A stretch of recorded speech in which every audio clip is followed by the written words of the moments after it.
Ինչպես է համաշխարհային եւ հայաստանյան տնտեսությունն ազդել կուտակային կենսաթոշակային ֆոնդերի վրա։ Ճգնաժամային 2020 թվականից հետո 2021-ը մեկնարկեց համաշխարհային տնտեսության ուժեղ վերականգնմամբ, արդյունքում համաշխարհային տնտեսության աճի սպասումները այս տարվա համար վերանայվեցին աճի ուղղությամբ մինչև 6.4%, որը հիմնականում պայմանավորված էր 3 գործոններով։ Առաջինը դա տարբեր կառավարությունների եւ կենտրոնական բանկերի խթանող քաղաքականությունները եւ այն շարունակելու պատրաստակամությունը, երկրորդ կորոնավիրուսի դեմ բարձր արդյունավետության պատվաստանյութերի մասսայական կիրառումը եւ երրորդ տարբեր ընկերությունների շահութաբերության դրական դինամիկան։ Բնականաբար այս ամբողջը իր դրական ազդեցություն ունեցավ համաշխարհային բաժնետոմսերի շուկայի վրա, քանի որ դրանք առանցքային են համարվում տնտեսությունների վերականգնման փուլում։ Մենք տեսանք, թե ինչպես բաժնետոմսերի տարբեր ֆոնդեր, որտեղ ի դեպ ներդրված են նաև մեր կենսաթոշակային ֆոնդերի ակտիվների որոշակի բաժին, գրանցեցին պատմական ռեկորդներ։ Որոշների դեպքում արժեքները աճեցին նույնիսկ երկնիշ թվերով միայն այս տարվա առաջին 3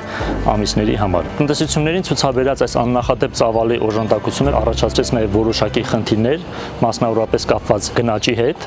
հատկապես զարգացող երկրների համար, որտեղ ազգային արժույթների արժեզրկումը ևս նպաստեց դրան։ Այս առումով Հայաստանը ևս բացառություն չէր, որտեղ գնաճի ընթացիկ միտումն ավելի բարձր է, քան կենտրոնական բանկի նպատակային ցուցանիշը եւ կազմում է 5.8%։ Չնայած գնաճը բացասաբար է անդրադառնում պարտատոմսերի գների վրա, բայց մենք պետք է իմանանք, որ ներդրումները պարտատոմսերում կարևոր դեր են կատարում կենսաթոշակային ֆոնդերի ներդրումների դիվերսիֆիկացիան եւ անվտանգությունն ապահովելու գործում։ Փոխարժեքի մասով կարող եմ ասել, որ այն որոշակի արժեզրկվեց նաև հատկապես ԱՄՆ դոլարի նկատմամբ տարվա առաջին 3 ամիսների ընթացքում, այնուհանդերձ այն դրական ազդեցություն ունեցավ կենսաթոշակային ֆոնդերի եկամտաբերության վրա, քանի որ մեր ներդրումների որոշակի չափ ներդրված է նաև ամերիկյան դոլարով։ Որտեղ են ներդրված կուտակային կենսաթոշակային ֆոնդերի ակտիվները։ Այս տարվա մարտի վերջի դրությամբ Ամուջակբայի կողմից կառավարվող 3 կենսաթոշակային ֆոնդերի ակտիվների մեծությունն հատեց 204 միլիարդ դրամի շեմը,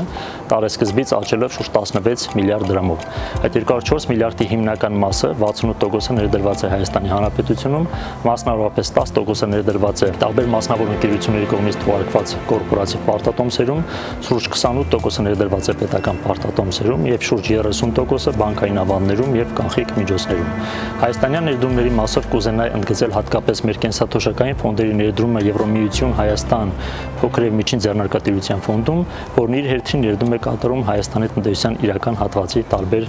ընկերություններում։ Ինչ վերաբերում է արտասահմանյան ներդրումներին, ապա նշեմ, որ ընդհանուր միջոցների շուրջ 22%-ը ներդրված է բաժնային արժեթղթերում, որոնք էլ հանդիսացել են եկամտաբերության հիմնական շարժիչ ուժերից մեկը։ Դրանք անուղղակի կերպով ներդրված են տարբեր երկրներում գործող հազարավոր ընկերությունների բաժնետոմսերում։ Ներդրումների հաջորդ խումբը դա արտասահմանյան պարտատոմսերն են, որը կազմում է ընդհանուր միջոցների շուրջ 10%-ը, դրանք ևս անուղղակի կերպով կատարված են տարբեր միջազգային կազմակերպությունների, պետությունների եւ այդ պետություններում գործող հազարավոր ընկերությունների պարտատոմսերում։ Ինչ վերաբերում է ընդհանուր արժութային կառուցվածքին, նշեմ, որ միջոցների 65%-ը դրանք Հայաստանի Հանրապետության դրամով կատարված ներդրումներն են, իսկ մնացած 35%-ը դրանք արտարժույթով կատարված ներդրումներն են։ Ինչպիսին է ֆոնդերի եկամտաբերությունը։ Չնայած բազմաթիվ մարտահրավերներին, Ամուջակբայի կողմից կառավարվող կենսաթոշակային ֆոնդերի եկամտաբերության ցուցանիշները բավականին բարձր են եղել,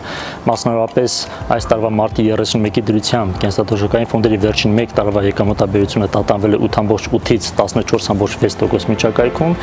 իսկ ստեղծման պահից կամ վերջին շուրջ 7 տարիների միջին տարեկան ցուցանիշը տատանվել է 8.7-ից 9.8% միջակայքում կախված ֆոնդի տեսակից։